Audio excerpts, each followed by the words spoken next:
All right, so welcome everyone. I'm Dr. John, the Professor, and we're here for the third session of the Entrepreneurial Athlete. So really looking forward to kind of carrying our conversation forward and talking a little bit more about ways to really leverage this new opportunity that exists to monetize name, image, and likeness.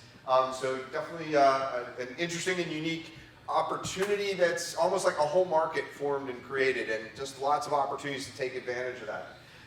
But this time it's really about build it. So this is about really building the kind of the engine to be able to monetize your N.I.L. So whether that's building your following, whether it's building your brand and image, whether it's building some of the tools and just approaches to monetizing your N.I.L, that's really what we'll focus on this evening. Of course, next week we'll get into just the sheer hustle of it and becoming an influencer. So that's where we are. So theme this evening is build it. So you will see a Lego theme throughout. It turns out that Lego has done a lot of sports themed stuff, so we had some fun images to incorporate into what we're doing here. So the soccer team gets to be up first here. All right, so what we're going to do is we're going to talk about just designing and building a platform to promote your name, image, likeness. So this is almost like establishing like what's going to be, what's going to be really your, what it is that you show is uniquely you, and how are you going to market that and monetize it. So it's defining the brand promise. So that's message, it's image, it's style, creating assets to help you convey your personal brand, and also content, just building content by documenting experiences, whether on the field or off the field. And we'll talk about some examples there.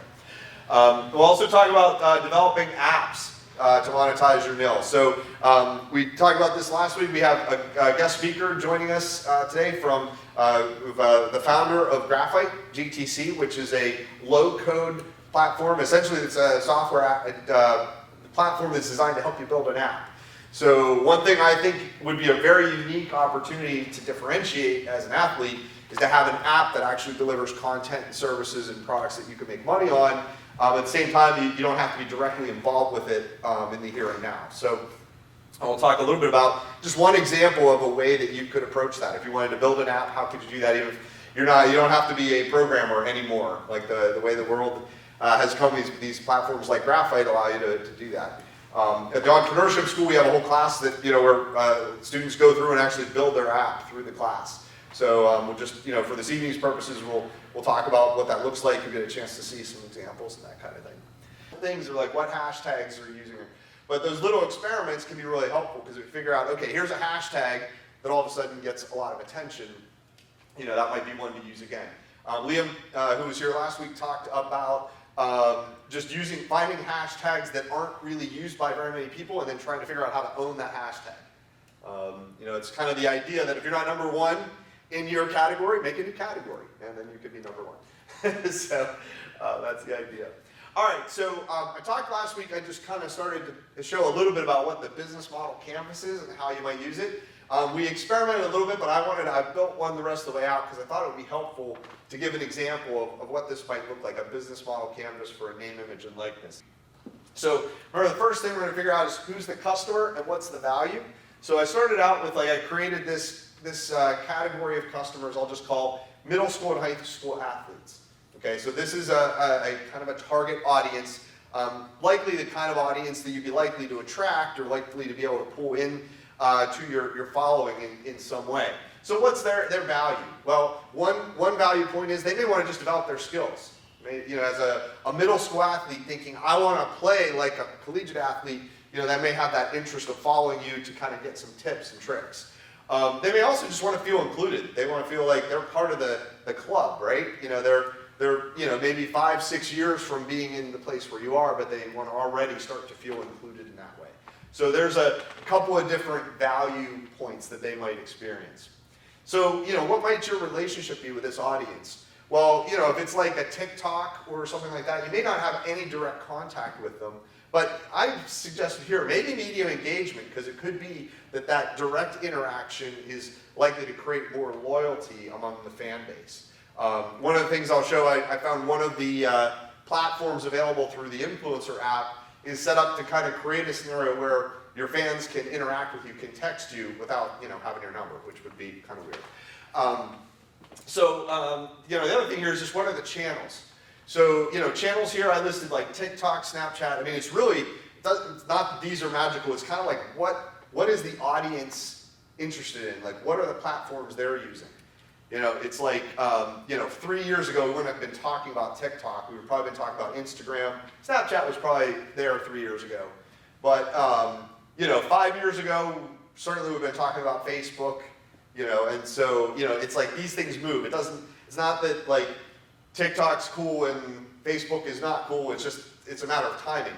10, 15 years ago, Facebook was, everybody was using it. Now, everyone's trying to get off of it, whereas TikTok just crossed over 1 billion active monthly users, which is just crazy when you think about it. 1 billion people actively visiting TikTok every month. It's just one of the largest engagement platforms of all time. So in terms of revenue streams, one of the things talked about in the ideation is maybe creating some merch. Like if you have like a distinctive image, that name, image, and likeness, it's like you can create that like kind of logo image of yourself, or maybe something that's unique about you. That could be something that, you put it on a t-shirt, hat, hoodie, something like that.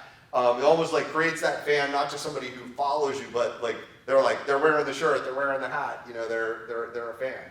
So, that can be an easy way to kind of start creating a revenue stream. And a lot of times at this point, it's pretty inexpensive.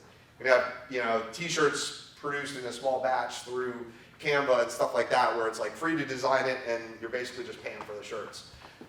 So, being able to create some kind of revenue stream, that might be something that audience is interested in. And we'll talk some more about content in a minute. But okay, so content development, social posts, this is just being able to post all the time.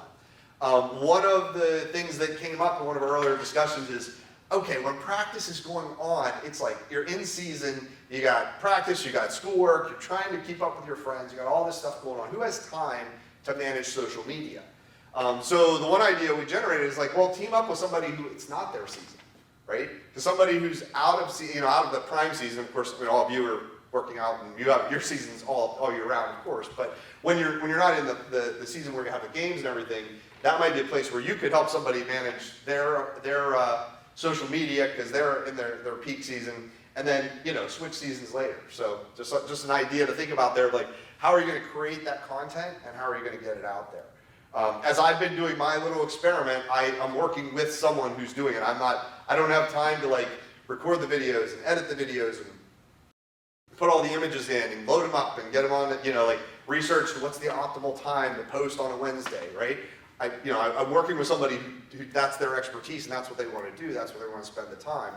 And so, through Fiverr and other things like that, you can find people that'll do that for usually a relatively low cost. I think the trading idea is really good because there's no cost to that, right? You say, hey, when you're in season, I'll handle your social media. When I'm in, then you manage it for me. But you have some way to create that content because that's what drives followership. That's what drives kind of building that audience. So part of it too is the content's got to be interesting enough that people want to follow it. So whether that maybe is not even related to your sport, it's maybe something else that's just interesting about you, athlete and chef, or athlete and life in the city or something like that can create that. So some of the cost structure with that. So you've got production costs at some point, and this is like any idea. It's like you want to make money, but it's either going to cost you time or it's going to cost you money or some combination of both. So production costs. If you're not doing that yourself, there may be some costs there. Supporting apps, you may, if you're editing software yourself, you may have to get editing software or something like that. And like if you're doing merch, like we said with that one, you might have, the cost to create that merch. There's called cost of goods sold. So that might be your first layer to your business model canvas. But I think this starts to get more interesting when you start to think about who else is in the equation here. So I created this other customer segment called parents of my middle school and high school athletes. Okay, their value prop is different, right? They're interested primarily in the success of their kids. Now that may be success on the field. In this day and age, they may be thinking scholarships. If I can, if my kid can be a Division I athlete, maybe they can get some scholarship money. So have some different, kind of a different mindset in terms of what the benefit is. But this is a group, and you may not have a lot of engagement with them, but you're maybe kind of reaching them through a different channel. So it's more like your content's sort of primarily focused at this first audience, but the secondary audience is likely the ones that could easily like write a check for sports camps or different online content or anything like that. So you may reach this group from a different audience. I mean, this is an older audience, so they may not be on TikTok or Snapchat yet, or ever. So you may maybe that Facebook or Instagram or some other channel is better for reaching them. But this is where I think your revenue stream can start to look more like paid content. So that could be everything from an online course to a training, a series of training videos of some sort, camps, could be gear. Could be if you create your own custom gear, that could be something you could market. So the student may want it, but the parent may have to buy it, especially if it's higher end, it's something that's more expensive. So another way to monetize there, and you may have interactions with both the athlete and their parents, but it may be a very different kind of interaction. So key resources here, I think this one almost goes without saying, but your performance statistics on the field really drive this a bit, because the better you are on the field, you're nationally ranked, or you're on the winning team, or you won a national championship. Those are the kinds of things that a parent may be like, hey, I want to buy a training program for my kid, and I want to make sure it's from the best in that sport. I think those of you that are in sports that aren't as considered maybe prime time are going to be able to make a much bigger splash here, because there's not going to be as much content.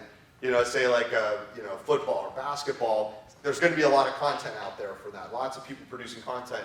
But sports like crew or field hockey or lacrosse maybe don't have as many people creating content. That may create some opportunities to be a bigger fish in that pond.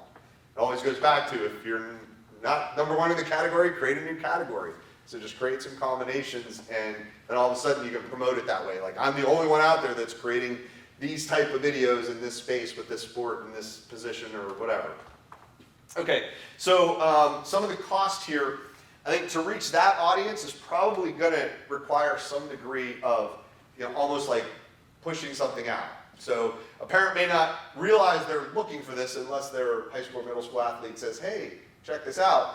But pay-per-click advertising could be a really good way to get your message to a particular audience. Now, from everything I've seen, and Liam talked about this last week, TikTok is much less expensive for pay-per-click ads than, say, Facebook. But Facebook might be the right play here for trying to get parents as an audience. And so that's something you could experiment with if you wanted to engage that way. Okay, so now the third layer here, and this is where the business model canvas helps you to kind of really see the whole picture in terms of your, how your personal business model might look. I put in a category here of business owners. Actually, I don't have one here for brands, but that would actually be another really good one to put in here. Another one would be like the brands themselves. Maybe it's STX or it's Nike or something like that, where it's like the brand actually might look to, oh, you got a huge following and you're in this sport and we have a piece of equipment that's just tailored for that sport. You could become a brand ambassador of some kind. But in this case, I'm talking a little bit smaller, but in some ways I think a lot of opportunities are here, which is local business owners or regional business owners. I think there's a hometown connection could be really useful, because in your hometown, people already have a connection to you, and so you may be known. You may also already know a lot of business owners where you could go to them and say, hey, remember when I showed you ads for the game program back when I was in high school? Well, now I'm a collegiate athlete, and I would like to promote your brand in other ways, and you can have other options for them. So some things I mentioned here were like car dealerships, insurance, wealth managers. A lot of the businesses that really depend heavily on meeting people and building relationships, I think there's a lot of opportunity there to partner up with organizations like that. I just think about Pennsylvania car dealerships aren't allowed to be open on Sundays. That's an interesting thing, and I've seen some car dealerships will have kind of an open house thing going on where they'll have like free food and drinks, and they'll have like some stuff going on at their location. They can't actually sell you a car. So they're just trying to draw people in and hope that they're going to come back on Monday and buy a car. So, I mean, imagine if you could have it set up where you now have a lot of middle school, high school athletes say, hey, I follow this person because not only are they awesome at their sport and they're the only person producing content in this, in this space, but they're from my hometown. And now all of a sudden the parents are like, hey, that's great. There's someone they can look up to and aspire to be, right? And then all of a sudden the car dealership says, hey, free workshop, soccer skills or field hockey skills and, 2-hour workshop on such and such a day and come on out. And, all of a sudden it draws a bunch of people to their location. They can maybe get some contact information. They can start to build some relationships. Maybe just build some, hey, we're giving something to the community, and it just increases their reputation. So you have this as like a whole different audience, and this could be a group that you could call them up and say, hey, I've got an idea. What do you think? And try to sell them this idea. So their value proposition is that they're building their network. They want to meet people. They want to build relationships, and then their connection point may be a little bit different. Again, you talk about like how do you reach each audience. This group, I still think if it's a hometown thing, pick up the phone and call, say, hey, I grew up here. I don't know, like when I was involved in sports in high school, like every sport we had to there would be a program that they wanted to produce and we had to go and sell ads. It was always like this funny thing. It's like, can we just play? We're out there, going over like, hey, can I sell this little quarter page ad or whatever? But in some ways you do the same thing. You call them up and say, hey, I got an idea. I could kind of promote your brand in this way. We could do a little, do like a workshop or a clinic or something like that, and I can fuel that for you. So you can call them up and just do that. So that's like the personal networking side of it. The other thing, and Liam mentioned something interesting last week. I'm going to highlight it again in a minute, but LinkedIn, usually isn't, it's something that's usually thought of as a very corporate kind of mid-career sort of a thing. But a lot of the people that would likely be able to hire you and pay you to do things with your N.I.L. probably are on LinkedIn.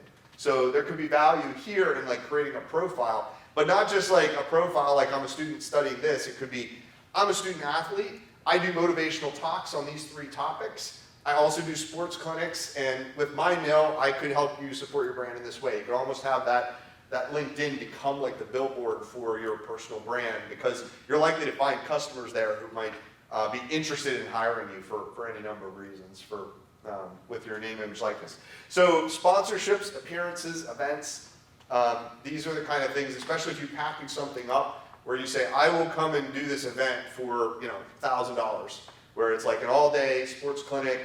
Everybody gets one of the hats with my logo on it, and whatever you can kind of create. Or you could say to them, you could buy everybody a soccer ball that has your the name of your business on it, and I'll do a soccer ball signing at the end after they learn the skills with the ball or something like that. So key resources here are going to be that social media following.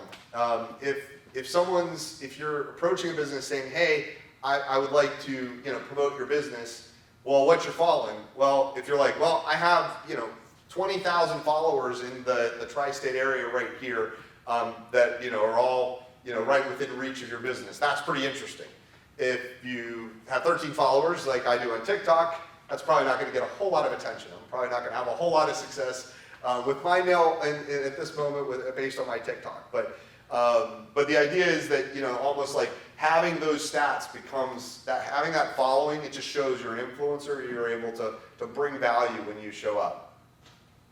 So some key partners here. I mentioned Influencer, the app that Drexel's using. If nothing else, it's a key partnership for you because it's like how you have to handle compliance. So you have to, if you do get paid for something, you put it in.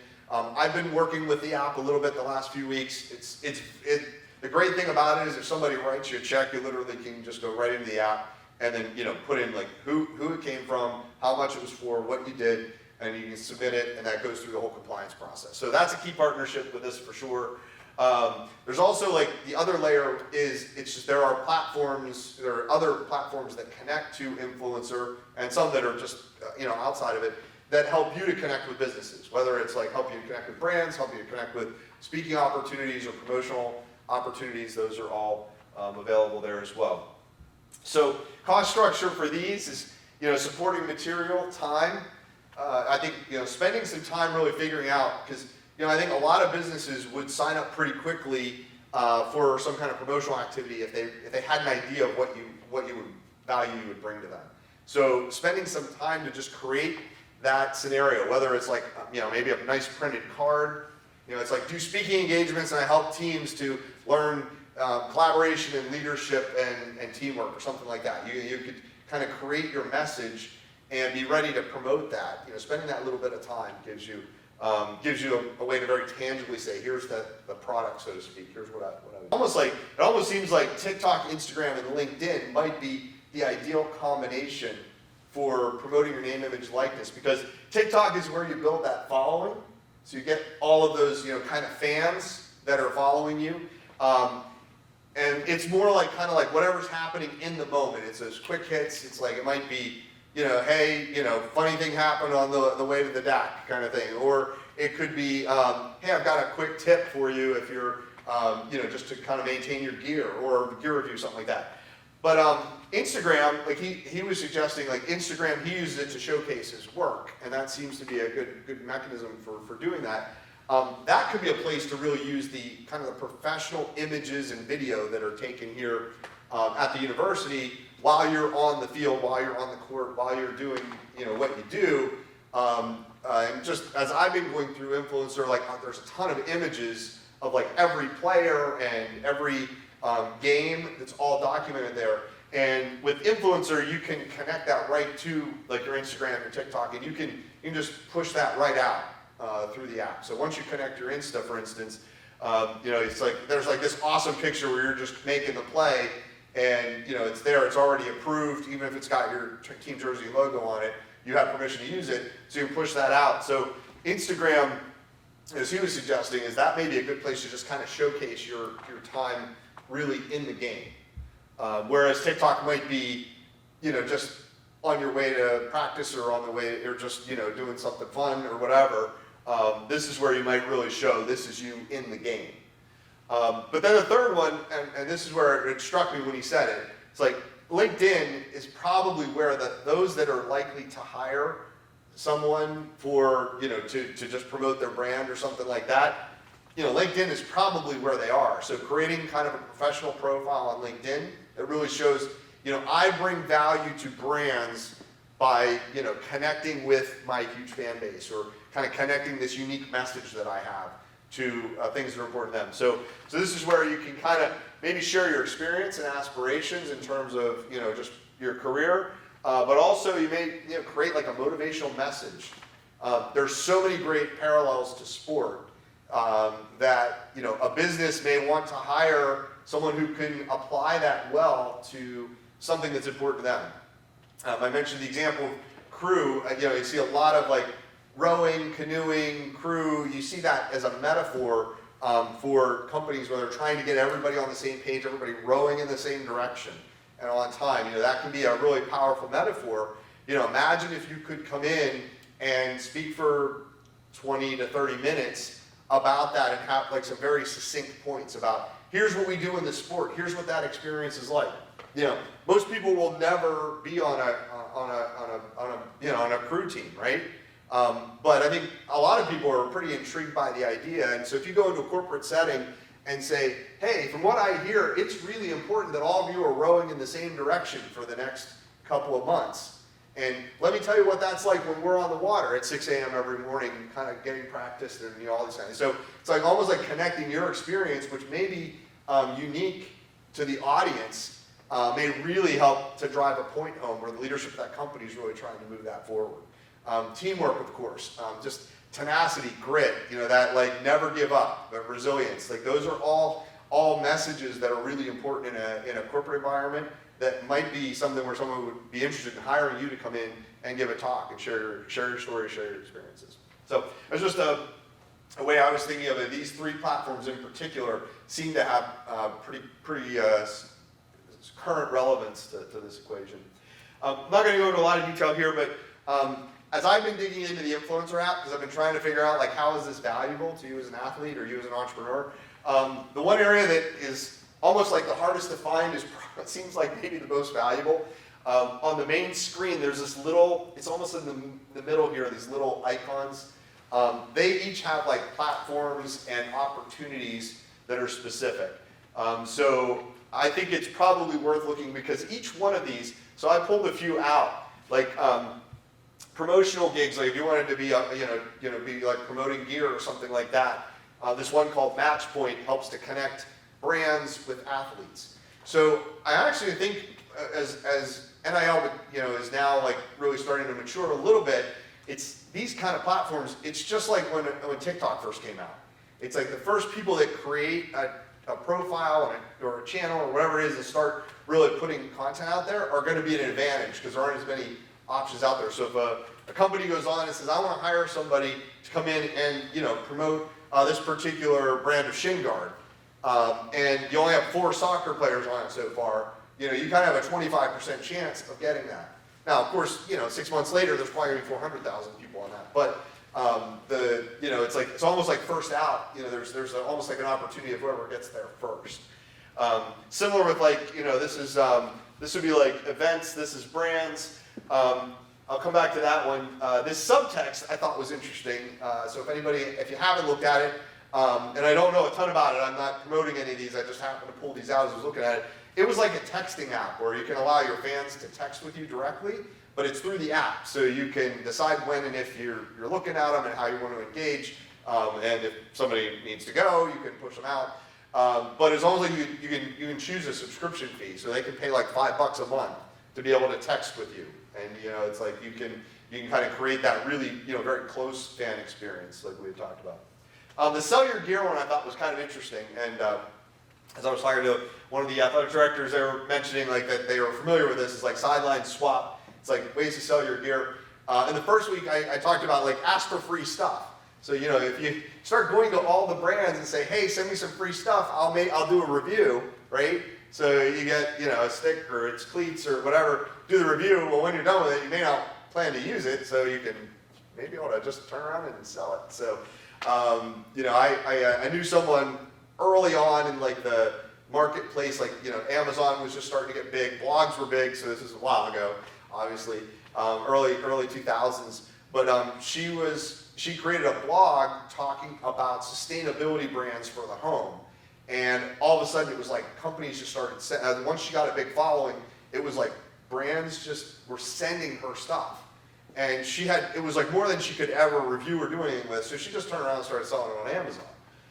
So it could be a similar scenario where it's like if a lot of free stuff is coming in, and it could be you promote it or do something with it, but then ultimately, what are you going to do next with it? That might be another way to make some extra cash. So anyway, just some examples of ways to use the influencer app, since that's a resource that you have available through the university. So build your platform. So again, there's really kind of 3 parts to this from a build perspective. So first is build your platform, and we've talked about this a bit already through all 3 of these, but it's like kind of create your personal message. Like, what do you represent? What do you want to save the world? Your image, what is it? What's the image you want to have? Do you want to have an image of being highly aggressive in competition? Do you want to have an image of being just very precise? Do you want to have an image of being a little bit of a rebel? Think of like the old days of like Andre Agassi, was always like, wear long hair and like on the tennis court, and I won't wear white. It's like whatever that image thing is, and then just the style, like stylistically, what's unique? Because anything you do with these that kind of distinguishes you from other athletes, that creates a unique opportunity. Okay, so the second thing is, and kind of working the Legos here, we got baseball, now we're into water polo. All right, so build your platform. So this is, and a little bit of a recap of what we already talked about, but it's like, kind of create the assets that are going to help you to move the brand forward. So if it's social channels like TikTok, Instagram, LinkedIn, as I mentioned there, it's like TikTok may be activity that you're involved in. Instagram is kind of that proof. It's like your performance on the field, and LinkedIn is really about connecting to prospects, those that could hire you. And then the other thing is apps, and we're going to talk about that this evening, and you're going to hear about a way you could create an app. There's sort of, can be a little bit of a mystique, like you have to be a computer science expert to be able to create an app. And the reality is, if you're willing to create content, a lot of times the mechanics of that can be handled pretty easily through resources like Graphite or through services. So inspirational talk. I actually think this one, to me, whoever does this first is going to win, because no matter what sport you're in, no matter what athlete you are, it's like it's usually not a heavy lift to get someone to hire you to do a talk. Like I was recently hired to do like a keynote for a conference. I was doing a workshop with a bunch of leaders for an organization that said, hey, we're having this workshop. Will you give an inspirational message? Like, will you give the talk for the conference? And I was like, yeah, that's pretty interesting. And so it was like they paid me to just, give a talk. I was talking about entrepreneurship or entrepreneurial skills applied to their business. And they paid me just to do that. But then, interestingly enough, I had a book an ebook I had recently done, and he said, hey, could we pay to get printed copies of that book? And I was like, no problem. They gave a copy to everybody there. It was like, all of a sudden it was like, 2 other ways to kind of monetize something I was already doing. And I think athletes could really have some very interesting talks, especially if you can kind of tell the story in a way where people got really engaged in your sport and what that might mean, even symbolically, to their environment. Training experiences, that can be everything from, an hour, half a full day, weekly camps, anything like that. You can put your name on it and then bring people together. That's usually a really easy one to be able to, it's like you probably have somebody in your hometown that would hire you for the summer to work at a camp, but you could just do your own camp and make all the money instead of just get paid by the hour. So that's an easy one. And then, there could be even like content. What was the, Liam had mentioned, can't remember it now. It's, but it's like, an app where you a Patreon, where you basically pay a monthly subscription to get access to content. So you might have some free content out on social media, but then say, hey, check out my Patreon page for like gold level members. You get like, 100 hours of like training videos and that kind of thing, or something, that kind of thing. And then mentioned like gear, whether it's gear, create your own gear. Figure you're at the peak of performance of your sport. Like there's got to be some piece of gear that doesn't exist yet that you could invent, and you're the first to do it. That can be big money if everybody in the sport decides that they need it. You just think about the way gear has evolved in the last 5-10 years. It's like there's things you probably use now that didn't exist, earlier, and so that could be another thing. Training resources, apparel. All right, last one is just build your platform. So this one to me is like document your sport. One video I remember watching that was just intriguing to me was a soccer player, and they were literally like in their house, like next to their back door, and they were doing this like foot drill. And you saw the first time it was like clunky and awkward and whatever. And they basically just recorded themselves like 60 seconds each day doing this foot drill. And like by day 35, it was just ridiculous. It was like you couldn't even see their foot moving. It was this crazy, but it was almost like they just documented the progression. And that, I don't know, it was just surprisingly satisfying to just watch this like evolution every day of like the progression. So we talked about partner up with another athlete that has an opposing season, just to be able to kind of share their work. It's like, hey, I'll do your social media during your season, you do mine during my season.